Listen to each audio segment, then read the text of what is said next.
Bom, pessoal, estamos aqui com o NCBI aberto. O link do NCBI é esse aqui, ó, ncbi.nlm.nih.gov, tá? Caso vocês queiram, eu mando o link para vocês depois, mas é super fácil de achar ele diretamente no Google, tá bem? Então vamos lá, pessoal. Esse é o NCBI e é o National Center for Biotechnology Information. Então vamos lá, a dica aí de que tipo de banco de dados a gente está falando. O NCBI contém informações. E como eu disse para vocês, o NCBI é um banco de dados que hospeda vários bancos de dados. Quais são esses bancos de dados mais populares que são hospedados aqui no NCBI? É o PubMed, Bookshelf, PubMed Central, que são os três para a busca de literaturas. Blast, que agora, dessa vez, pela primeira vez, eu trago um termo para vocês que a gente não vai ficar no imaginário. Na próxima aula a gente vai ver o Blast, guardem esse termo mais para frente. Não, hoje nós vamos utilizar o Blast e os seus resultados, tá? Nucleotídeo, genome, SNP, Gene, Protein, PubChem também são outros recursos populares, são espécies de subbancos de dados que estão dentro desse banco de dados que é o NCBI, tá? Uma coisa que eu já aconselho vocês fortemente a fazer no começo já desse vídeo é se inscrever no NCBI, faz o sign-in lá para que você possa ter a sua conta. Caio, mas por quê? Bom, primeiro que os incentivos fiscais para que esse tipo de programa continue depende da quantidade de pessoas que estão inscritas nele, né, da sua utilização. Então não só o fato de você acessar, mas você se inscrever, você demonstrar que você usa ele ou com assiduidade ou não, faz diferença para o grupo. Então, o primeiro motivo é esse. E o segundo é que isso facilita a sua vida, principalmente com relação às buscas que você faz. Você foi lá, você fez uma busca, você escreveu alguma coisa, depois de alguns dias você precisa retornar. Cara, como é que eu fiz aquela busca? Eu não lembro, eu não guardei os termos de busca, que também é uma coisa que a gente vai ver hoje. Então, o que a gente faz? A gente faz a nossa continha no NCBI, que é gratuita, fica pronta rápido e vocês podem utilizar, tá bem? Então, essa já é a primeira dica que eu deixo aqui para vocês. Então, isso a gente nem começou ainda a mexer no NCBI. Já de cara a gente vê que o NCBI ele atende a alguns daqueles critérios, né? Olha só, dos critérios que definem o que é um banco de dados biológico, eu consigo submeter meus dados, eu consigo inserir dados nele ou informações. Eu consigo fazer o download, eu tenho acesso a essas informações. Eu posso aprender, posso trabalhar no desenvolvimento de APIs, posso fazer algumas análises, o que a gente vai fazer, inclusive, mas não utilizando o NCBI, a gente vai fazer análises utilizando o Blast, mas a gente vai utilizar o Blast de outra maneira. A gente vai acessar direto o Blast, para falar a verdade, e também fazer algum tipo de pesquisa que você queira, tá? Então, assim, vamos começar a entender aqui o NCBI. Para começar, eu já gostaria de chamar a atenção que ele tem já um campo, uma chamada específica falando ali de Covid-19. E eu já tinha clicado aqui em SARS-CoV-2 Data. Então vamos dar uma olhadinha no que ele tem, no que ele mostra para gente. Bom, quando você clica ali em Covid-19, não é novidade para nenhum de vocês que todos os artigos, tudo que se busca sobre SARS-CoV-2, sobre Covid-19, está gratuito, né? Então você tem uma grande gama aí de informações dentro do que se pode ter até esse momento. Você vê lá, ó, 108 mil papers lá no PubMed, 116 mil no PMC, dentre outras informações que também vão ficar disponíveis aí para vocês gratuitamente. Então, futuquem, procurem, olhem, vejam, sejam curiosos, que é isso que um cientista faz. Aqui você tem a opção de submeter direto. Aí aqui é especificamente para sequências de SARS-CoV-2. Não é como lá na página inicial que a gente tinha visto que você podia fazer a submissão de qualquer tipo de dados que você tenha, tá? Continuando, você pode procurar literatura específica para SARS-CoV-2, as fontes de sequenciamento, todas as informações que você consegue lá na página inicial. Eu não vou abrir um por um para vocês, porque vocês precisam ter essa curiosidade, vir aqui ver. Tudo que a gente consegue fazer aqui, ó, A gente consegue fazer nessa página específica para Covid-19 também, só que ela é só para Covid-19, para simplificar e para facilitar a submissão e a obtenção também dos dados pelo grupo científico que estiver utilizando, tá bem? Mas a gente vai fazer buscas mais simples, por exemplo. Bom, nós temos aqui ó, o Databases e vamos colocar aqui então ó, Covid-19, vamos ver o que a gente encontra, o que ele vai mostrar para a gente que não vai estar lá naquela aba específica. Bom, essa aqui já é a aba clássica do NCBI, é isso que ele nos mostra originalmente, tá? Nós vemos todas as informações sobre o tema que a gente procurou, que foi Covid-19. Temos aqui ó, literatura, ó, no Bookshelf, 1.400 livros, MSAID, NLM, PubMed, PubMed Central, sobre genes, sobre proteínas, que é mais o foco da nossa disciplina nesse momento, né? Olha só, de domínios conservados eu tenho 23, grupos proteicos, mais de 98 mil. Já de proteínas eu tenho mais de 920 mil entradas de proteínas e 989 estruturas diferentes. Então é muita informação, a gente não quer estudo de informação, né? Então vamos voltar aqui para o básico e o que a gente vai procurar aqui? Nós vamos procurar por proteínas, que é o que eu vou mostrar para vocês a busca que a gente faz. Bom, então vamos fazer aqui a nossa busca. A gente tem aqui nesse campo All Databases. Como eu disse para vocês, o NCBI é um banco de dados que contém outros bancos de dados, né? Então a gente vem aqui e eu quero procurar por proteínas. Protein. Que tipo de proteína que a gente vai procurar? Quero procurar a proteína Spike de SARS-CoV-2. Então vamos dar uma olhada e ver o que a gente encontra quando a gente coloca o Spike de SARS-CoV-2. Vão aparecer todas essas informações para a gente, olha. É a proteína S, a glicoproteína de superfície, tá?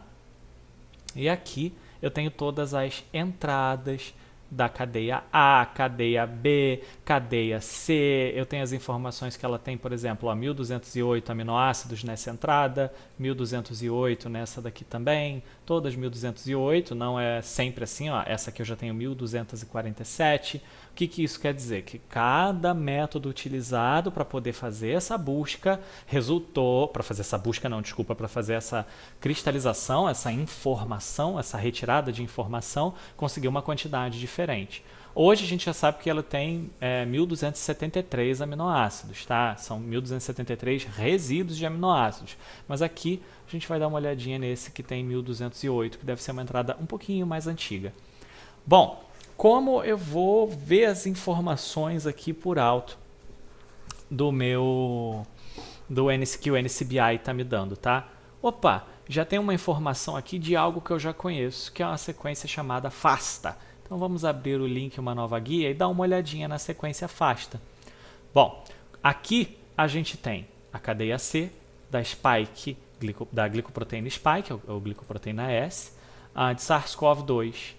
Ela já foi cristalizada, ela já tem uma estrutura tridimensional com uma resolução de 3,52 angstroms e ela está aqui, ó, o ID dela no PDB é de 7CAB e esse underline C ele só está querendo te mostrar que a cadeia que ele está mostrando é a cadeia C, tá? O código do PDB é 7CAB. Se você jogar no PDB, que é o Protein Data Bank, esse código, você vai achar o trímero todo, tá? Aqui eu falei para vocês 3,52 angstroms. Deixa esse termo também guardado na cabeça de vocês, que isso a gente vai ver já já em alinhamentos, tá? Mas vamos voltar para cá agora. Lembra que a sequência FASTA ela é composta por maior que e o cabeçalho. O que você escreve aqui, onde está destacado agora, não vai fazer diferença nenhuma nas suas análises. Você pode colocar o nome que você quiser aí, que qualquer programa que leia um arquivo FASTA vai olhar isso e vai falar, aqui só está escrito o título. Não quero saber disso, vou seguir para a próxima linha. E aí a gente já começa na sequência dos resíduos de aminoácido. Tá? Aqui nós temos os 1.208, então eu tenho essa informação FASTA.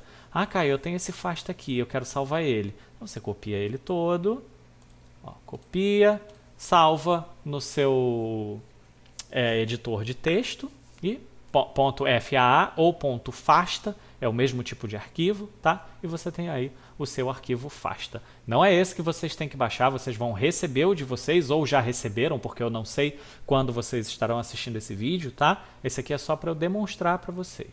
Então, já vimos a sequência FASTA, a gente consegue achar a sequência FASTA aqui no NCBI.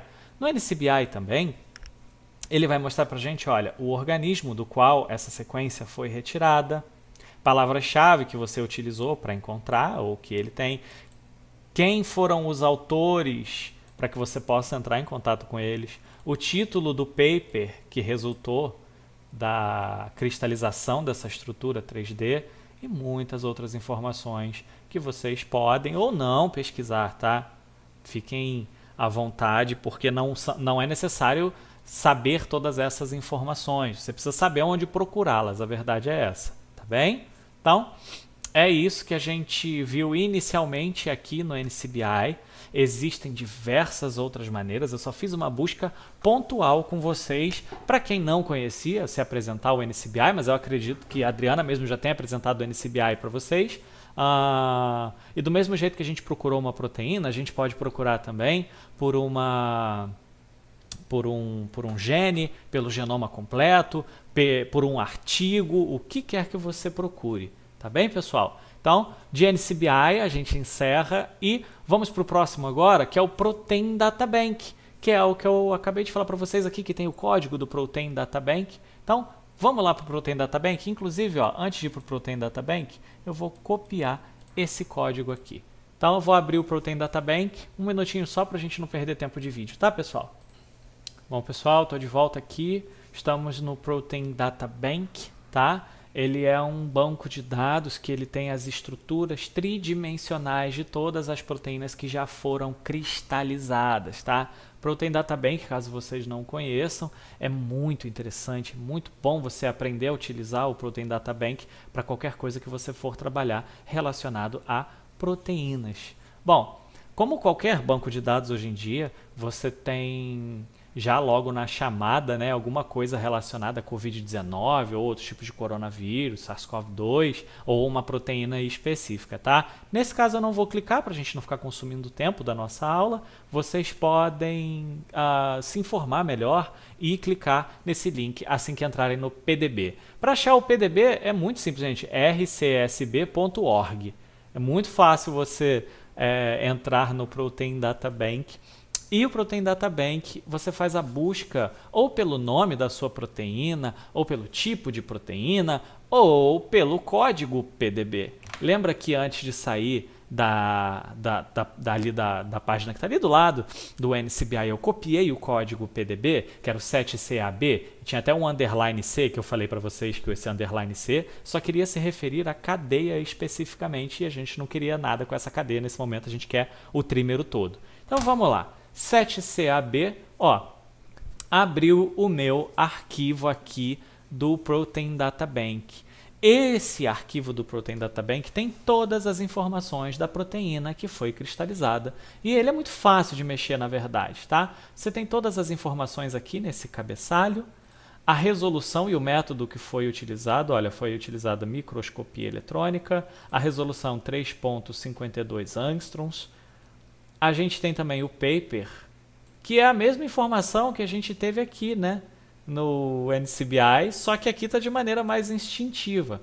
E aqui é o que a gente encontra como macromoléculas dentro desse arquivo. Ó. Eu vou encontrar dentro desse arquivo a macromolécula spike, glicoproteína de SARS-CoV-2, nas cadeias A, B e C, com o tamanho de 1.208 resíduos de aminoácidos. Aqui são as mutações que foram encontradas nesse cristal, tá? E a imagem dele. Ah, Caio, mas como é que eu faço para visualizar? Porque essa imagem aqui não diz muita coisa, né, pessoal? Bom, você pode fazer o download da sequência FASTA, você pode fazer o download do PDB, que é o Protein Data Bank, que é o formato que abre em qual software, pessoal? O PyMol. Lembra que eu falei para vocês e mostrei para vocês o PyMol na última aula? Então, eu consigo abrir, eu consigo manipular e eu consigo alterar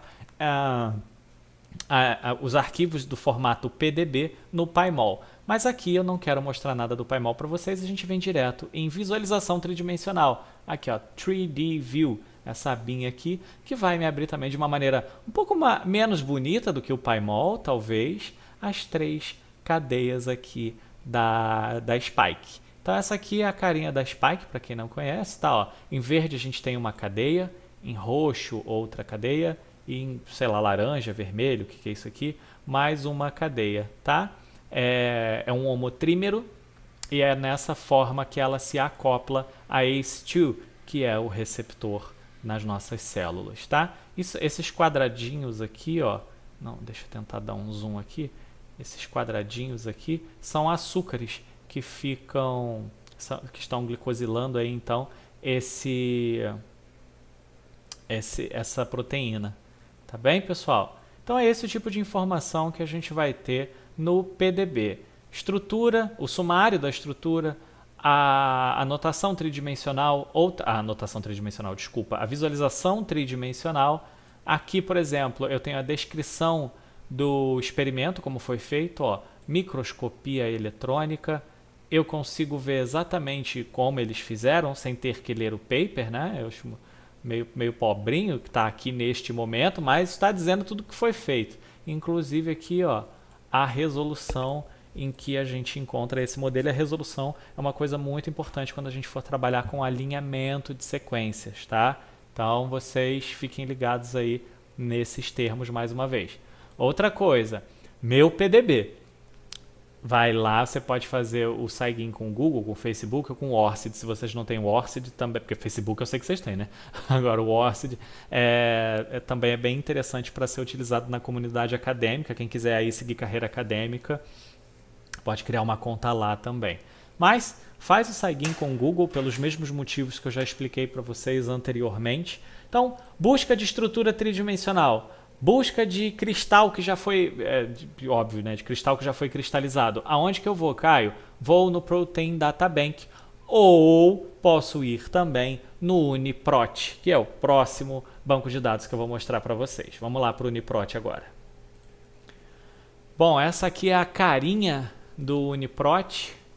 Ela é um pouquinho menos, eu acho, um pouco menos intuitiva assim de primeira do que o PDB, por exemplo, mas eles são similares. Apresentam algumas diferenças que, como eu já disse para vocês, eu espero que vocês explorem e eu espero que vocês busquem isso, mas eles apresentam algumas diferenças já de cara, como, por exemplo, esse campo aqui, que é o UniProt, que é o Knowledge Database, o Knowledge Base, tá?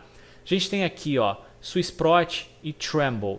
Isso aqui é a quantidade de proteínas que estão no SwissProt e no Tremble. Ó, a gente vê que o Tremble tem muito mais. Caio, mas o que é isso, SwissProt? O que é isso, Tremble? Bom, vamos lá. Quando o grupo de pesquisa faz ali uma cristalografia, quando faz ali algum outro tipo de método, pode ser a microscopia eletrônica também, e você quer inserir os seus dados de maneira rápida, você pode vir no UniProt e inserir aqui então a sua sequência, inserir aqui a sua estrutura. Inicialmente, ela vai ficar salva aqui no Tremble. O que isso quer dizer? Quer dizer que elas foram inseridas por alguém, mas elas não passaram pelo que a gente chama de curadoria. Elas não passaram por uma verificação de pares para ver se realmente essa estrutura condiz, se é uma estrutura de qualidade ou não. Já ao contrário do PDB. O PDB ele só tem essas estruturas que já tem a qualidade garantida, já passaram por essa curadoria. E fora do Tremble a gente tem o SwissProt. O SwissProt é o quê? As estruturas que estavam no Tremble foram analisadas manualmente, foram revisadas pelos seus pares, então elas vão ganhar, ó, esse selinho aqui douradinho antes delas. Então vamos procurar aqui Spike Glycoprotein e vamos ver o que vai aparecer de SwissProt ou o que vai aparecer de Tremble pra gente. Bom, olha só, apareceu bastante coisa já de revisados. Ó, eu tenho 153 mil que estão pertencendo ao Tremble, que são aquelas que não foram revisadas, o que não quer dizer que estejam errados, tá, pessoal? Elas só não foram revisadas. E, opa, cliquei sem querer. Deixa eu voltar aqui. E as que foram revisadas, que são 452, tá? Que elas estão, então, no banco SwissProt. tá? Então o UniProt Knowledge Base tem 2 subbancos, que é o Swissprot e o Tremble. Também tem outros, tá? Mas o que eu estou mostrando para vocês hoje são só esses 2. Então vamos clicar aqui. Eu sei que o douradinho já é melhor do que o azulzinho simples, né? Então eu tenho aqui, ó, para SARS-CoV, aqui é SARS-CoV, não, eu não quero ele, eu quero SARS-CoV-2, olha aqui, ó. Spike glicoproteína de SARS-CoV-2, o número da entrada dele é P0, DTC2, já é um pouquinho diferente daquela entrada mais simples que a gente tem no Protein Data Bank, tá? E aqui a gente encontra diversos tipos de informações diferentes, ó, função molecular, os processos biológicos que eles fazem. Ah, Caio, ele é melhor do que o Protein Data Bank? Não, cada um deles tem uma proposta diferente, cada um deles tem um estilo diferente de te mostrar as informações e cabe a você saber conhecer, saber discernir o que você quer buscar em cada um desses bancos de dados. Tá bem? Então aqui a gente tem as informações do UniProt de fato. Olha só, a sequência FASTA aqui, a gente vai descendo, encontrando diversos tipos de informações diferentes, é enorme para falar a verdade, tá? E a gente também consegue fazer um blast direto pelo UniProt, e eu estou fazendo a maior, eu acho que vocês não conhecem o blast ainda, né? Eu não sei, vamos ver, se você já conhece, já foi por água abaixo, minha surpresa. Depois eu vou mostrar o blast para vocês. O blast é um algoritmo que vai fazer o alinhamento.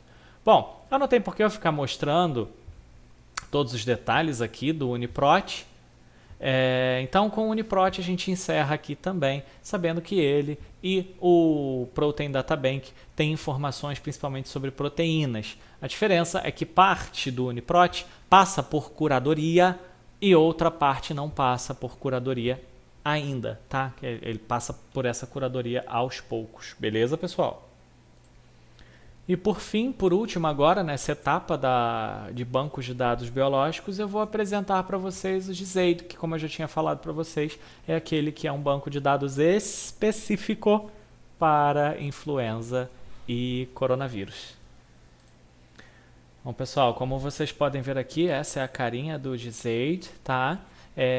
O GISAID ele é um pouco mais complexo de você buscar algum tipo de informação, de você mexer nele. Ele é pouco intuitivo, na verdade. Eu preciso apresentar ele para vocês, porque vocês vão trabalhar com coronavírus, tá? Outra coisa também. Aqui, filho, sem cadastro você não faz nada. Aqui o cadastro é crucial. Você precisa fazer o cadastro. E aí é só fazer o login. O problema do GISAID é que você vai precisar de um e-mail que é acadêmico, então eu acredito que vocês não tenham e-mail acadêmico para poder utilizar. Bom, o GISAID não vai ser cobrado, tá, de vocês, eu só quero mostrar para vocês todas as informações, ó, aqui ó, separado para Spike, os clados diferentes, o blast, mais uma vez aparecendo aqui, ó, mutações, todos os tipos de informação que você possa imaginar, como, por exemplo, que tipo de mutação específica a gente tem, a gente vai encontrar no GISAID. Muito importante vocês saberem o que é o GISAID. Lá na parte sem fazer o login, eu quero que vocês entrem, quero que vocês procurem. Eu não vou explicar nada para vocês de como funciona a parte dele sem o login, tá? Lembrando, eu sei que vocês não vão conseguir fazer o login, porque ele, se eu não me engano, precisa de um e-mail institucional e eu sei que vocês não têm. Então, eu não vou cobrar nada do GISAID, só quero que vocês me digam quem é o GISAID, como ele surgiu, para que ele serve, que tipo de busca a gente pode fazer nele sem estar cadastrado, tá bem? Então, aqui é só para mostrar para vocês que ele é muito completo para nós, que trabalhamos com SARS-CoV, SARS-CoV-2, e ele também pode ser muito útil para você. Deixa eu fazer o logout aqui, eu só voltei, eu devia ter feito o logout. Espera aí que eu acho que eu tive um probleminha com a internet. Não tive não. Tá bem? Então vocês procurem aqui, ó, todas as informações que ele oferece, mas eu não vou cobrar que vocês utilizem ele durante a disciplina, tá? Eu só quero que vocês o conheçam, porque é importante. Tá bem, pessoal? Então, já vimos os bancos de dados NCBI, Protein Data Bank, UniProt e o GISAID, que a gente viu superficialmente, que esse eu quero que vocês foquem mais em colocar no relatório os dados dele, vem aqui ó, no About Us, Mission, History, procura direitinho o que vocês podem fazer com ele, mesmo sem estarem cadastrados. Tá bem, pessoal? Então agora a gente encerra essa parte da aula, que é a parte de bancos de dados biológicos, e agora a gente vai para a parte de alinhamento de estrutura, uma parte que também é teórico-prática, tá bem? Bom, estamos de volta. Eu espero que agora nessa parte do vídeo, pessoal, vocês podem fazer uma pausa, toma uma água, toma um café, vai ao banheiro, volta e anota os principais pontos que vocês viram sobre bancos de dados. Se você está com alguma dúvida com relação a bancos de dados e for uma dúvida que eu não respondi durante o vídeo, anota essa dúvida para que a gente possa discutir ela durante a nossa aula, durante o nosso encontro. Tá? Porque a aula está sendo agora, né? Durante o encontro que a gente tem às quintas-feiras. Se você não entendeu alguma coisa que eu disse nesse vídeo, volta, assiste novamente, não segue para alinhamento de sequências sem que você tenha o total compreendimento lá dos bancos de dados biológicos, tá? Porque a gente vai utilizar algumas informações de lá para aplicar aqui no alinhamento de sequências. Então vamos começar agora a aula de alinhamento de sequências. Então, o alinhamento de sequências, ele dá-se partindo que eu tenho duas sequências com características distintas. E aí me entra uma pergunta, vem uma dúvida na minha cabeça. É possível quantificar o quanto, obviamente, elas estão relacionadas e quais regiões são correspondentes entre si? E a resposta é sim. A resposta é sim, obviamente, a gente pode fazer isso através do alinhamento. Só que existem tipos diferentes de alinhamento e qualidades diferentes de alinhamento e também opções diferentes de visualização desse alinhamento. Vamos para o próximo slide? O que é alinhamento de sequências, então? Bom, em bioinformática, o alinhamento de sequências é uma forma em que eu vou dispor as sequências, sejam elas de DNA, RNA ou de proteínas, lembrando que nessa disciplina a gente não consegue abordar tudo por questões de tempo, então a gente fica só com as proteínas, tá? Mas a gente pode fazer isso também com DNA e RNA, para identificar regiões de similaridade, guardem bem esse termo, que podem remeter à identificação funcional, estrutural e evolutiva entre essas sequências. Então essa frase, galera, é muito importante que vocês entendam o que é o alinhamento de sequências para que a gente possa seguir.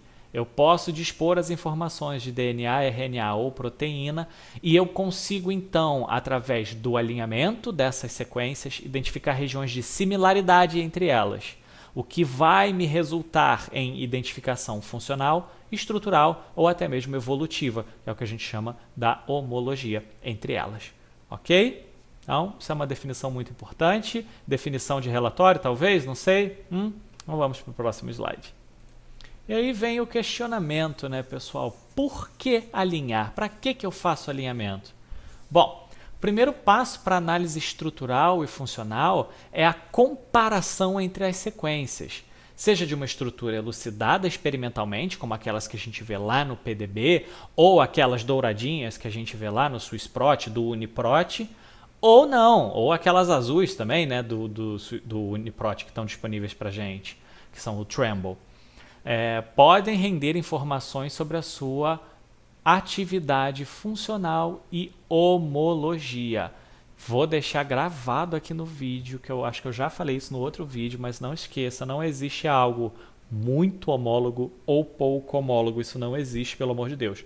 Ou algo é homólogo ou não é, tá bem? A gente vai deixar isso bem claro aqui para vocês e vamos seguir para o próximo slide. E aí agora eu trago para vocês, pessoal, uma informação muito interessante sobre o que são as bases evolucionárias. A gente precisa entender que aminoácidos e nucleotídeos, eles são considerados espécies de fósseis biológicos. E por que eles são considerados fósseis biológicos? Porque eles são capazes de manter o histórico de milhões de anos de evolução. São altamente conservados, então ele consegue te contar uma história, ele é o teu fóssil biológico mesmo.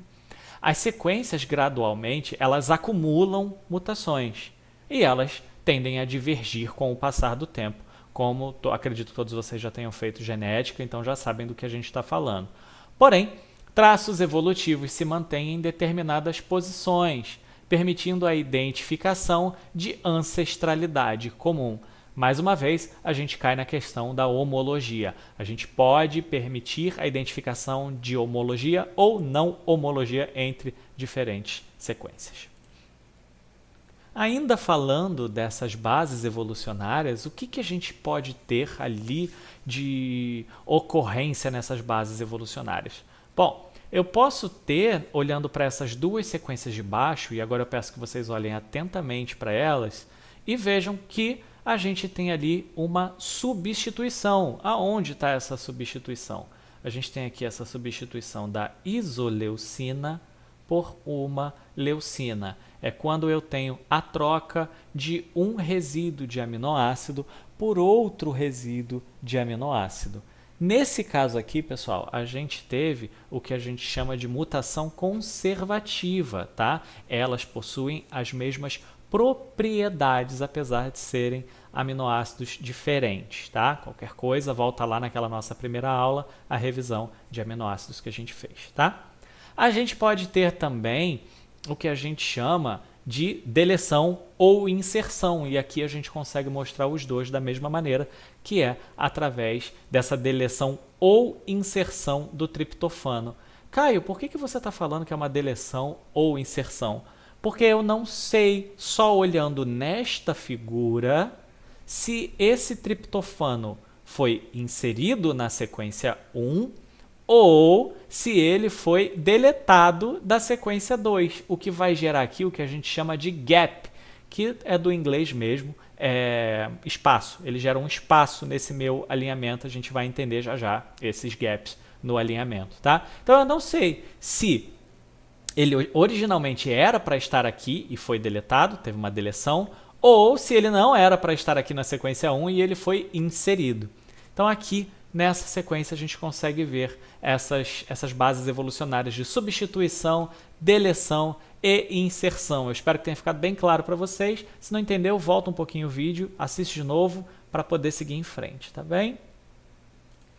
Agora, quando a gente performa um alinhamento de sequências, quando a gente faz um alinhamento de sequências, nós temos alguns parâmetros que a gente quer observar e que a gente quer retirar as informações.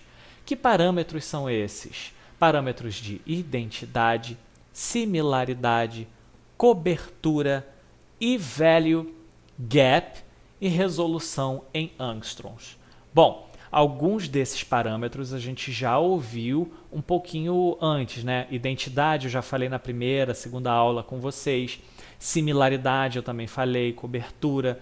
E-value eu ainda não trouxe, gap eu acabei de falar com vocês e eu estou desde o comecinho da aula falando alguma coisa sobre a resolução em angstroms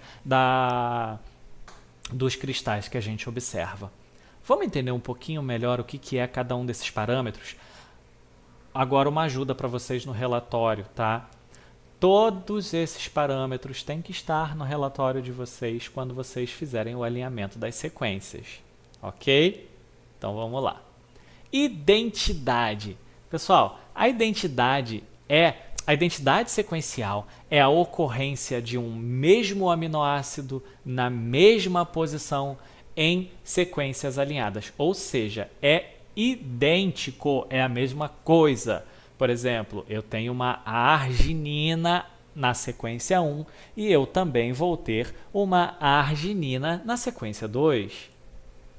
Eu vou ter também uma treonina na sequência 1 e uma treonina na sequência 2. Tem uma glicina na sequência 1, uma glicina na sequência 2.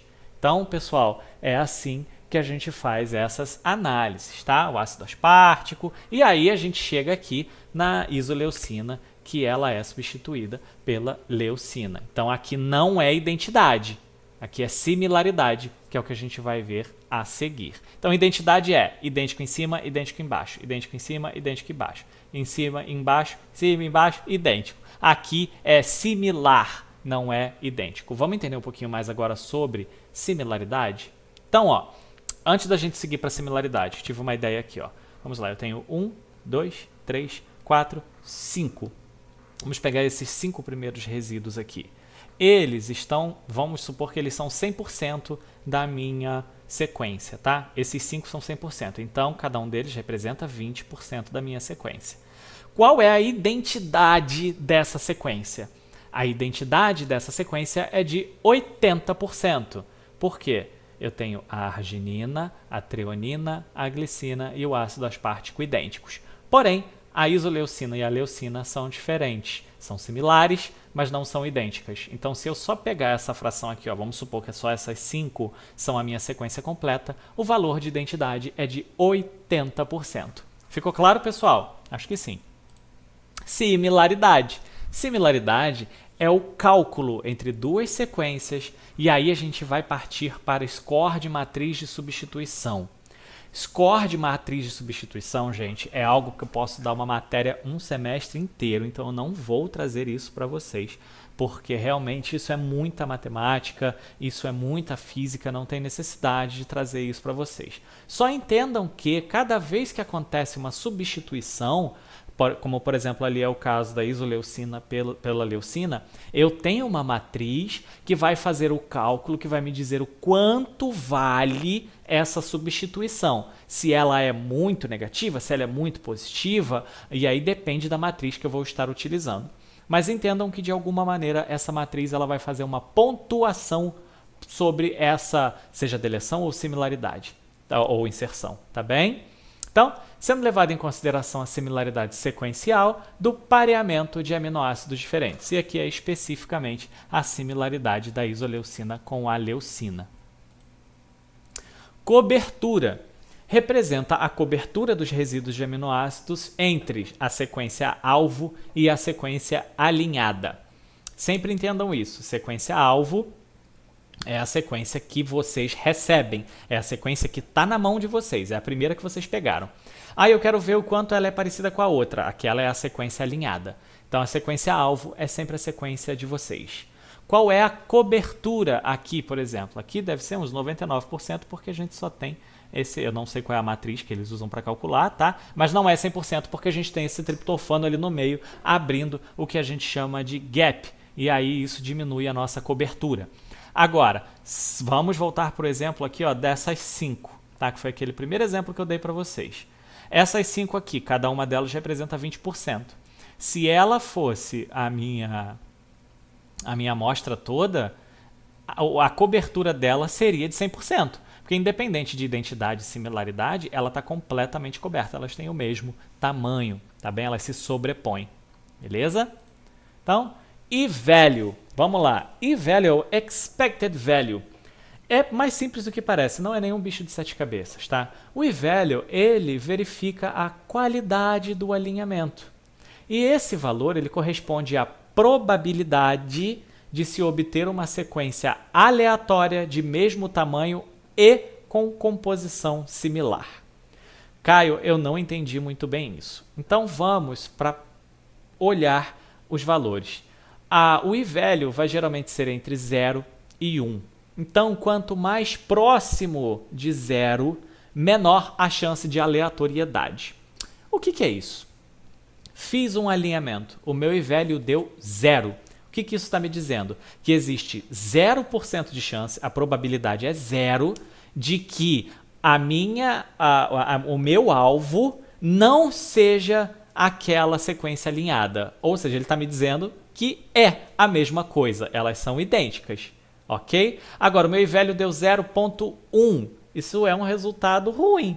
Se ele deu 0.000001, também não é um resultado muito bom, mas é um resultado que dá para a gente trabalhar tranquilamente, tá? Ele vai ficar sempre entre 0 e 1, e isso vai, quanto maior for esse número, maior é a chance de aleatoriedade. Quanto menor o número, menor a chance de aleatoriedade. Ou seja, cheguei muito próximo de 0 e sempre vai ser 0 ponto alguma coisa, tá, gente? Se for 2 elevado, a não ser que lá você nem olha. Você nem vai trabalhar com isso, tá? Então, quanto mais próximo de zero, menor. O que a gente busca mesmo ali é o zero absoluto, digamos assim, mas vocês provavelmente não vão encontrar esse zero absoluto quando estiverem fazendo as análises de vocês. Eu já aviso isso, que não é para chorar, não é para ficar triste, justamente porque eu vou fazer mutações que não estão descritas porque elas não são reais. Então você não vai encontrar um i-value de zero, mas vai encontrar algo próximo a zero, tá bem? Então o i-value ele vai te dizer a aleatoriedade, e a gente quer o mínimo de aleatoriedade possível. Gap, que é a abertura do gap aqui nesse nosso alinhamento. Bom, para tentar compensar possíveis inserções ou deleções de aminoácidos que podem ocorrer em alguns alinhamentos, nesse caso aqui, entre a sequência 1 e a sequência 2, a gente tem esse triptofano ali, que a gente não sabe se é inserção ou deleção, faz-se necessário a introdução dos chamados gaps. Por que eu insiro um gap? Eu insiro esse espaço onde não acontece o alinhamento. Por quê? Pô, imagina se eu não inserisse esse gap aqui e eu seguisse o alinhamento. Eu ia colocar essa serina aqui, eu ia colocar essa alanina aqui, a outra alanina aqui, a prolina aqui. Então o resto do alinhamento ia ser horroroso, né? Ia ficar igual aqui o caso da isoleucina com a leucina. Eu não quero isso. Então, pô, até aqui é igual ou similar. Se eu pular ele é igual ou similar também. Então, o algoritmo que vai fazer esse alinhamento, ele abre esse gap porque ele enxerga que pode ser uma inserção ou deleção. Ele não segue fazendo o alinhamento vida louca sem, sem fazer essa conferência antes. Tá? Ele monta meio que um quebra-cabeça mesmo. Tá? Entenderam o conceito de gap? Então assim, ó, não achou na sequência 1, não achou na sequência 2, mas as extremidades dele ali são similares ou são idênticas, bom, abre-se um gap então, tá? Resolução em angstroms. Agora a gente chega lá na resolução em angstroms, que também é muito importante a gente ver isso, porque quanto menor for o número de angstroms, melhor é a resolução do molde tridimensional que será utilizado. E maior é o número de informações derivadas dos dados de difração, que a gente viu lá na aula de revisão. Sendo assim, a acurácia é mais alta com relação à estrutura proteica. Em pormenores, trazendo isso em miúdos para vocês, quanto menor o número do angstrom, melhor é para você. Por quê? Eu consigo enxergar mais de perto que tipo de interações estão ocorrendo ali entre aquelas proteínas, entre um resíduo e outro, entre os átomos, tá? Então é como se eu tivesse um foco melhor. Quanto menor é a minha resolução em angstroms, maior é o foco, mais coisas eu enxergo ali, tá bem? Então deixo isso bem claro para vocês. Seguindo então aqui, para vocês entenderem o que a gente vai fazer, tá? Nessa disciplina como um todo, a gente tem uma sequência alvo, que é a sequência aqui que eu estou passando o mouse agora, que vocês vão receber, cada um vai receber ou já recebeu, como eu já disse, ainda não sei, cada um recebe a sua, de uma estrutura molde.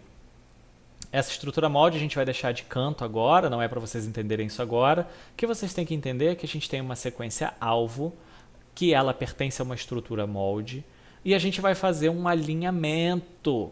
Que tipo de alinhamento? Já já a gente vai ver. E a gente vai tentar então nas próximas aulas, hoje a gente só vai fazer o alinhamento, não se desespere. Nas próximas aulas a gente vai gerar um modelo tridimensional e depois fazer a validação desse modelo tridimensional. Hoje o que eu quero que vocês façam é só o alinhamento da sequência alvo, tá? É porque eu gosto de mostrar a figura toda para que vocês possam entender onde a gente vai chegar no final dessa disciplina, tá bem? Então hoje a gente faz o alinhamento. E preciso dizer para vocês que a gente tem alguns algoritmos diferentes de alinhamento. O que a gente chama de alinhamento global e o que a gente chama de alinhamento local. E vocês vão utilizar um programa que faz alinhamento local, que é o BLAST. Mas vocês precisam entender que também existem alinhamentos que são globais. Qual é a diferença entre eles? Alinhamento global ou algoritmo de Needleman-Wunsch. As sequências devem estar alinhadas de um extremo ao outro, adequado quando as sequências possuem o mesmo tamanho. Ou seja, o alinhamento global ele não quer saber o que está acontecendo no teu alinhamento todo. Ele vai alinhar o primeiro com o primeiro e o último com o último. O que vai acontecer no meio, se vai abrir um monte de gap, se vai fazer um monte de deleção, ele não quer saber. Ele vai alinhar do começo ao fim, nada vai ficar de fora. Então é muito importante que vocês enxerguem isso. Deixa eu até ver se eu consigo trazer aqui para vocês. Ó, por exemplo, ó, aqui, se fosse um alinhamento global aqui, ó, eu ia pegar essa metionina até essa alanina aqui, tá? E eu vou fazer um alinhamento global. Eu vou pegar do começo com começo, fim com fim. Ela é indicada para quê? Para quem é do mesmo tamanho, que é o caso delas duas aqui. Ó. Elas não são idênticas, mas elas são do mesmo tamanho. Então, o alinhamento global atende ao que eu busco, porque ele está alinhando uma coisa de um tamanho X com outra coisa de tamanho X também. Tá? Então, esse é um alinhamento global. É indicado quando as sequências possuem o mesmo tamanho, porque ele vai alinhar ponta com ponta. Já o alinhamento local, ele é bem diferente, o algoritmo de Smith-Waterman, ele procura alinhar as regiões mais similares, independente da localização relativa de cada região. Então, voltando para esse exemplo aqui, olha, vamos supor que essa sequência alvo é isso aqui tudo, tá? É isso aqui tudo. Agora, a sequência a ser alinhada são só esses três aqui. Se eu tivesse fazendo... Esquece isso tudo aqui, tá? Pega só esses três. Se eu tivesse fazendo um global, esse M ia ficar aqui, esse C ia ficar em qualquer outro lugar e esse G ia ficar no final, alinhando com a alanina. E é isso que o alinhamento global ia fazer. O primeiro com o último. E aí ele ia alinhar da melhor maneira possível, tá?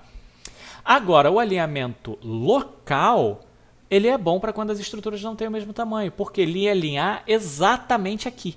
Porque ele fala, bom, aqui é exatamente igual aqui. Então é aqui onde eu alinho e aqui tudo depois seria gap. Tá? Essa é a diferença entre o alinhamento local e o alinhamento global. Isso gera bastante dúvida. Eu sei que vocês podem trazer dúvidas no nosso encontro, mas entendam isso. O global é para quando elas possuem o mesmo tamanho e o local vai encaixar ali dentro de regiões que ele vê que são as melhores. Para isso, obviamente, a gente tem algoritmos diferentes para fazer esse tipo de cálculo, tá, pessoal? Bom, e como é que a gente faz esses alinhamentos de sequência? Para fazer esses alinhamentos de sequência, a gente tem o BLAST-P, o UniProt e o Clustal Omega. Também dá para fazer pelo NCBI. A gente não vai usar o UniProt, tá? Para fazer esse BLAST, porque não tem necessidade. A gente já viu o BLAST, já viu como ele funciona. Quero entrar direto no BLAST, no UniProt que eu disse, perdão. Se eu falei BLAST, desculpa. O UniProt a gente não vai utilizar. Vou fazer o BLAST diretamente pelo BLAST-P. Tá? O BLAST-P ele faz alinhamento local. É isso que a gente quer nessa disciplina.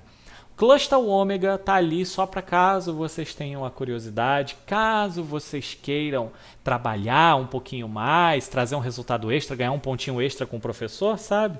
Aí vocês podem fazer um alinhamento no Clustal Omega. O Clustal Omega faz alinhamento global. Então vamos lá. BLAST-P faz alinhamento local. Clustal Omega faz alinhamento local. E o UniProt está ali porque ele utiliza o BLAST-P para fazer alinhamento. E o BLAST-P não é um software, o BLAST-P é um algoritmo. Beleza? Já falamos bastante, então vamos de novo para a parte prática dessa aula, parte prática, parte 2, tá bem? Bom, galera, se vocês quiserem fazer uma outra pausinha para uma água, o momento é agora, porque agora a gente vai para a parte prática e aí a gente precisa saber tudo que a gente acabou de aprender, tá? Então vamos lá. Vou fazer um BLAST-P, vou fazer um alinhamento local. Olha só, BLAST é um algoritmo para comparar informações de sequências biológicas primárias, tais como sequências de aminoácidos de diferentes proteínas ou nucleotídeos de sequências de DNA. Isso o Wikipédia falando com a gente, simplificou muito a nossa vida. Então, Caio, quero caçar o BLAST-P. Só jogar BLAST-P no Google, vocês vão encontrar exatamente ele ali. Só clicar em cima, BLAST-P, e a gente pode, então, já começar a brincar e entender um pouco mais o nosso alinhamento. Vocês podem ver que existem BLAST-N, BLAST-X, T-BLAST-N, T-BLAST-X. Nós não vamos trabalhar com eles. BLAST-N é para nucleosídeo, nucleotídeo, agora eu não lembro direito quais são. BLAST-X são para proteínas que não foram descritas ou algo do tipo, eu não lembro exatamente. Mas a gente vai trabalhar com BLAST-P, porque ele é específico para proteínas, ele vai ler sequências de aminoácidos, tá? Então vamos lá. Aqui é a entrada do BLASTP, que obviamente ele é do NCBI, tá, gente? Lembra que eu falei para vocês? Então dá para rodar ele direto pelo NCBI, mas não é esse atalho que a gente quer pegar. A gente quer fazer as coisas da maneira mais longa, digamos assim, tá? Temos aqui o login, também podem fazer login, que aí os resultados vão ficar salvos no login. Por exemplo, você está fazendo hoje o seu trabalho, mas vai fazer seu relatório amanhã, cara, faz o login, salva teu resultado, amanhã você olha esse resultado, tá bem? Então vamos lá, vamos começar a entender essa tela. Estamos no BLASTP e aqui ele está pedindo para eu entrar com a minha sequência FASTA. Posso escolher o arquivo, que é o arquivo que vocês vão receber, arquivo.faa ou arquivo.fasta. É o que vocês vão receber. Vocês podem abrir o arquivo e inserir toda a sequência FASTA. Ó, vou mostrar para vocês aqui. Ó. Eu tenho aqui, esse é um arquivo FASTA aberto num editor de texto. Vou copiar, dei um Ctrl C aqui, vou trazer ele para outra tela e vou colar ele aqui. Pronto, dei um Ctrl C, Ctrl V. Cai, mas ficou esquisito aqui, né? Não tem problema, pode deixar assim mesmo, ele vai entender que é uma sequência FASTA. Ou você pode só fazer o upload, tá? Isso aí todo mundo sabe fazer. Título do job, Spike, mas é porque eu quero chamar de Spike, você chama do que você quiser. Aqui a gente tem a opção de alinhar com 2 ou mais sequências. Quantas sequências você tem? Uma. Então você não vai apertar, não vai selecionar esse quadradinho. Database. Agora isso aqui é importante. Em qual banco de dados eu vou utilizar para fazer esse alinhamento? O que o BLASTP vai fazer? Ele vai pegar essa minha sequência e ele vai jogar ela dentro de um banco de dados, comparando com o que ela se parece ou não. Ele vai fazer essa busca para a gente, tá? Qual banco de dados que eu quero? Proteínas não redundantes? Não. Uniprot? Uniprot é uma boa, né? Mas não. Eu quero o Protein Data Bank porque eu confio, eu garanto no Protein Data Bank, também confio no Uniprot, tá, gente? Mas para os resultados que a gente quer aqui nessa disciplina, eu já sei que eles estão no Protein Data Bank, tá? Então, sempre lembrem-se de escolher a database que vocês querem, senão os resultados de vocês vão dar uma coisa muito aleatória e podem não condizer com a verdade, tá? Organismo, você quer reduzir para algum organismo? Não façam isso. Vocês poderiam reduzir para SARS-CoV-2 sem problema, mas não façam. Ou então vocês podem excluir algum organismo. Por exemplo, eu quero buscar em tudo menos em humano. Eu boto aqui Homo sapiens e excluo, tá? Não é o que a gente quer. E com relação ao algoritmo, a gente vai usar o algoritmo do BLASTP mesmo. Não tem por que a gente trocar o algoritmo, que ele vai fazer aqui. A gente escolheria a porcentagem de identidade, quanto que ele ia pontuar com relação de gap, e aí a gente precisaria ter um entendimento maior sobre o que são cada um desses algoritmos. Então confie em mim, o do BLASTP é o mais equilibrado para o que a gente vai fazer hoje, tá? Se vocês tiverem dúvidas sobre o algoritmo, a gente pode conversar um pouquinho melhor na nossa aula, tá bem? Bom, então colocamos aqui a nossa sequência FASTA, colocamos aqui o nome do nosso job, colocamos aqui o database que a gente quer com que ele faça esse alinhamento. Então vamos dar um blast e vamos...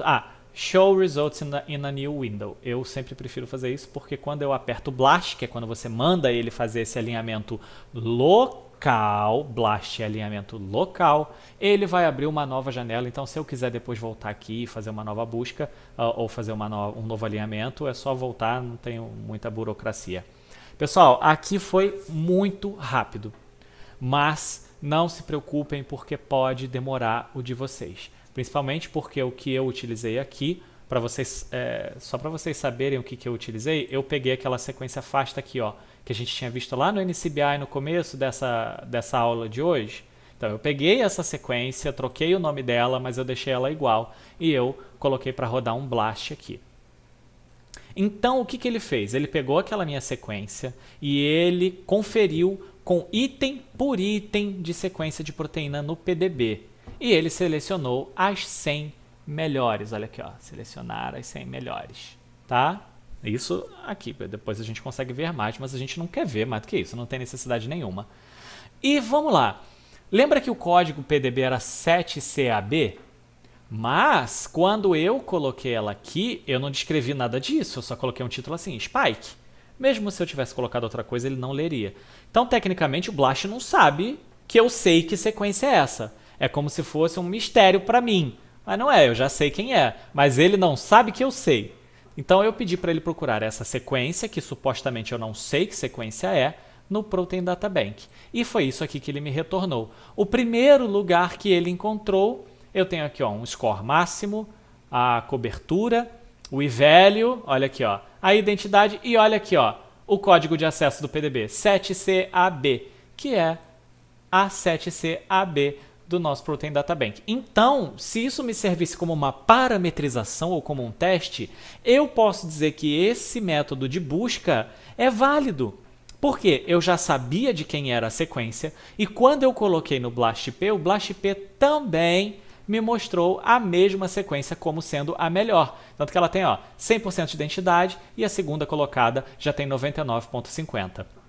Pessoal, só para que vocês saibam, muito provavelmente o resultado de vocês não vai ser 100%. E isso não é ruim. Não se esqueçam que eu vou fazer as mutações de vocês na mão. Tá? Posso botar uma única mutação, posso botar 10 mutações diferentes, ou eu posso mutar tudo, mas eu não vou deixar 100% igual. Então, dificilmente vocês vão ter, a não ser que eu dê a sorte, por exemplo, de fazer uma mutação que já existe e que eu não saiba que ela exista, tá bem, galera? Então, ó, se não der o 100%, ai, Caio, não deu 100%, tudo bem, tá certo, tá? E aqui esse underline A é porque ele encontrou primeiro a cadeia A ao invés de encontrar a cadeia C, como a gente selecionou aqui, mas elas são idênticas, levando em consideração que é um homotrímero, tá? Aqui é uma descrição geral, mas o que eu quero mesmo é só vir aqui também uma descrição geral, tá? O job title, o programa que foi utilizado, o database que foi utilizado para você não esquecer, tamanho da query. Ah, a query é o alvo, tá? São sinônimos. A gente chama de alvo, eles chamam de query. Tá? Então, quando você vê query, ele está falando do nosso alvo, que é a sequência que a gente inseriu lá. Isso pode ser um pouco confuso, mas vocês se acostumam com o passar do tempo. Eu tenho aqui as descrições, já vi que essa foi a melhor de todas, tá? Então eu vou tirar aqui de Select All e vou deixar selecionado só ela, tá? Podem fazer isso, selecionem só a primeira. Geralmente, nós selecionaríamos as 5 primeiras, eu vou pedir que vocês selecionem só a primeira, caso a primeira seja melhor do que a segunda. Se a primeira e a segunda forem iguais, tipo 99.50, 99.50, vocês selecionem todas. Olha só, por exemplo, vamos supor que essa aqui fosse a primeira. Ela tem 99.25. A segunda e a terceira também tem. Então vocês selecionariam as 3 ao invés de selecionar só uma, tá? Agora, aqui eu tenho 100% contra 99,5%. No nosso caso, o que na vida real a gente selecionaria muito mais do que 5, tá? Mas no nosso caso aqui, a gente pode selecionar só a primeira, tá? Nem 5 a gente precisa. E a gente vem para cá em alinhamentos. A gente abre essa aba aqui de alinhamentos. Bom, vamos ler aqui o nosso alinhamento. Eu posso fazer o download da sequência FASTA direto, do texto das minhas sequências alinhadas, mas vamos aprender a ler isso aqui. Bom, query, como eu já disse para vocês, query é o nosso alvo, foi o que a gente inseriu aqui. Isso aqui é a minha query, ó, Enter Query Sequence, é o meu alvo, tá? Embaixo, subject, quem é o meu subject? Meu subject não está aqui. Meu subject é o que a gente encontrou como resultado. É isso aqui. Esse 7CAB, a sequência dele é o meu subject, tá? Então, em cima eu tenho quem eu inseri, que é meu alvo, e embaixo eu tenho a sequência na qual ela foi alinhada, que é aquela primeira colocada, tá? E no meio eu tenho o que eles têm de igual ou o que eles têm de diferente. Se a letra de cima e baixo for igual, isso quer dizer que a identidade é 100%. É a mesma coisa nas duas posições. Se for diferente, aí ou é deleção ou é inserção. E aí vai abrir um gap, tá bem? Então, nesse caso, ó, a gente está observando aqui que é tudo igual, né, gente? Porque, como vocês já sabem, eu peguei algo que eu conhecia e o resultado, eu já... Em tese, é para eu saber, para ser 100% igual, correto? Correto. Perdão. Então, ó, aqui eu tenho query 1, subject 1, query 61, subject 61. O que é isso? É o tamanho. Aqui eu vou do primeiro resíduo até o resíduo de número 60. Aqui eu vou do resíduo de número 61 até o resíduo de número 120. É assim que a gente lê esse tipo de informação, tá? E a gente termina no 1208. Ah, Caio, eu poderia ter feito um alinhamento global aqui utilizando o cluster ômega, como você disse, que é outro algoritmo? Poderia, porque ia dar o mesmo resultado, ele ia alinhar de ponta a ponta normalmente. Mas não é o que a gente quer, eu quero fazer um alinhamento local com vocês, para que vocês entendam, a gente não pode fazer todos, tá? Então, Caio, esse alinhamento tem que estar no meu relatório? O que vocês acham? É muito óbvia a resposta. Sim, tá? Ele tem que estar no relatório. Incluindo o identidade. Olha só, eu tenho 1208 resíduos. E 1208 resíduos destes 1208 resíduos são idênticos. Então, a minha identidade é de 100%. Positividade, que é a similaridade. Então, se ele é idêntico, ele também é similar. Óbvio. Então, aqui é positivities, mas é a similaridade, tá? 1208 de 1208 vai dar 100%. Se eu tivesse aqui uma troca que não fosse deleção ou inserção, fosse uma substituição, a positividade aqui ia ter uma alteração, porque ele ia calcular o grau de similaridade, tá? E os gaps? Eu tenho 0 gaps de 1208, então eu tenho 0% de gaps. Porque não abriu nenhum gap no meu alinhamento. Meu alinhamento é completo do começo ao fim. Se tivesse uma deleção aqui, aí abriria um gap aqui e aí a porcentagem do meu gap subiria. Óbvio, não sei para quanto, calcula aí um de 1208 para 100%. Tá bem? Então, faz uma tabelinha bonitinho, tabela isso direitinho, não dá Ctrl+C, Ctrl+V, não copia não, faz uma tabela bonitinho descrevendo esses resultados. E apontando, tive um gap aqui, você tem que apontar esse gap aqui. É porque o meu resultado está lindo, obviamente o de vocês é que vai ser problema. O meu tá bonitinho, tá bom? E dúvida, gente, me manda mensagem sempre. Vamos voltar para o Descriptions. A próxima, as coisas que eu preciso ver aqui no Description que não está lá no alinhamento são Cover, que é a cobertura, cobertura de 100%. Lembra que ele vai do começo ao fim, ele alinha do primeiro ao último, não tem gap, não fica faltando, não fica nada com buraco? Então, a cobertura é de 100%. E value de 0%. 0.0, meu i-value é 0.0. O que isso quer dizer? Quer dizer que o meu alinhamento é aquele alinhamento que está ali. Ele pertence àquilo. A chance daquilo não ser a spike de SARS-CoV-2 é 0. Então, assim, ele está me dizendo, olha, isso é a spike de SARS-CoV-2. Ele pode ter errado, como por exemplo aqui, aqui embaixo eu tenho um i-value de 0.0, mas não é esse aqui. É também a spike de SARS-CoV-2, é um trímero da spike de SARS-CoV-2, mas não é esse que eu coloquei aqui. Esse aqui, com certeza, é alguma outra mutação que é diferente dessa mutação que eu encontrei aqui. Mas aí qual é o fator de desempate? A identidade. A identidade é diferente. Você vê que elas não são idênticas, tá? Mas ele está te dizendo aqui, tem 0% de chance disso não ser uma spike. E sim, é uma spike, mesmo não sendo a que eu procurei por critério de desempate com a identidade. Entenderam a lógica disso, pessoal? Parece muito complicado, mas quando você tem atenção a esses detalhes, as coisas ficam mais simples de entender, tá?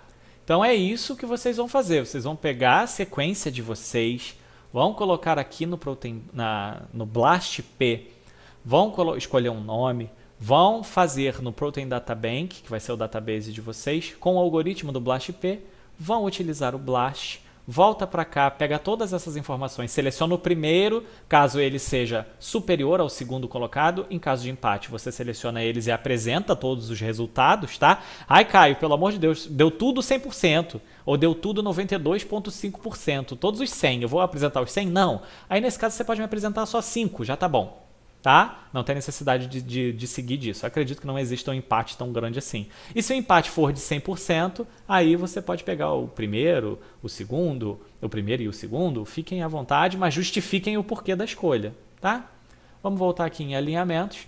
Preciso do alinhamento de vocês. Ele vai do começo ao fim? Ele está certo? Gente, olha só, aqui são 1208. Vocês não vão receber com 1208. Vocês vão receber diferente, tá? Apesar de ser a mesma proteína, que é a spike que vocês vão receber, eu vou mandar um modelo diferente para vocês, tá? Então, atentem a esse tipo de coisa. Ah, Caio, e se der um resultado diferente do que 100%, como é que eu vou descrever isso? Aí você volta na nossa aula, que foi a nossa aula que eu acabei de dar, a aula teórica que acabei de dar para vocês, né? Tá dentro dessa mesma aula aqui.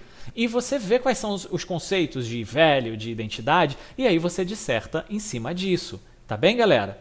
Então, Caio, tô perdido sobre como eu vou fazer o meu relatório. Me ajuda. Claro, te ajudo. Me dá um minutinho. Então, pessoal, vamos lá. O que tem que ter nesse relatório 1? A data de entrega desse relatório 1 vai ser passada para vocês. São 7 dias a partir do dia da aula, tá? O que tem que ter? Tem que ter esses tópicos. Introdução sobre bioinformática, onde você vai apresentar um pouco dos problemas que a bioinformática pode resolver, aplicações e diferenças entre bioinformática e biologia computacional. Lembra que a gente conversou sobre isso lá na primeira aula? Ou escreva um pouco sobre isso, só o seu entendimento sobre isso, sempre referenciado. Não escreva nada da sua cabeça, tá bem? Dá uma referenciada nisso. Não é um relatório complexo de 10, 15, 20 páginas, não, pessoal. Mas assim, ó, eu preciso saber o que vocês entenderam sobre quais são os problemas de bioinformática, quais são as aplicações, qual a diferença entre bioinformática e biologia computacional. A gente discutiu sobre isso tudo. Então eu preciso saber que vocês entenderam isso, tá? Escrever sobre os bancos de dados biológicos, obviamente. NCBI, UniProt e o Protein Data Bank e o GSAID, tá? Não está escrito nesse slide, mas eu também vou cobrar o GSAID no relatório de vocês, tá? A gente conversou bastante sobre eles hoje e é isso. Escrever sobre o alinhamento das sequências de vocês, além dos resultados. Vocês têm que referenciar tudo isso e vocês têm que mostrar. Eu quero que vocês falem do BLAST-P. Clustal ômega não precisa, se vocês quiserem, eu dou um pontinho extra para quem falar do Clustal ômega, mostrar o Clustal ômega, como ele funciona. Esse eu dou ponto extra, tá? Mas não é obrigatório. E também diferenciar o que é alinhamento global de alinhamento local, isso também já falei na aula, tá moleza para vocês. E a descrição dos parâmetros, identidade, similaridade, cobertura, e-value, gap e a resolução em angstroms daquilo que vocês encontraram. Tá bem? Referências preferencialmente dos últimos 5 anos para poder falar do trabalho de vocês. É um relatório simples, tá? Eu não quero nada complexo, mas eu quero um relatório que seja bem feito, que discorra sobre os resultados que vocês encontraram, que fale sobre os alinhamentos e sobre o que vocês utilizaram. Tá bem, pessoal? Então, assim, ó, espero que vocês se saiam bem nesse relatório. O primeiro relatório é o mais difícil porque vocês ficam um pouco na dúvida sobre como representar algo, como escrever algo, mas não tem problema, me questionem, me perguntem, a gente trabalha junto para poder fazer um trabalho mesmo de qualidade, tá? Então, já dei aqui um guia para o relatório de vocês. É isso, pessoal. Queria agradecer muito para quem assistiu essa aula. Eu sei que essa aula ficou um pouquinho longa, mas é isso aí. Tem bastante coisa mesmo e a gente segue para as próximas aulas, tá bom? Um abraço a todos e muito obrigado mais uma vez. Anotem as dúvidas. Beijos.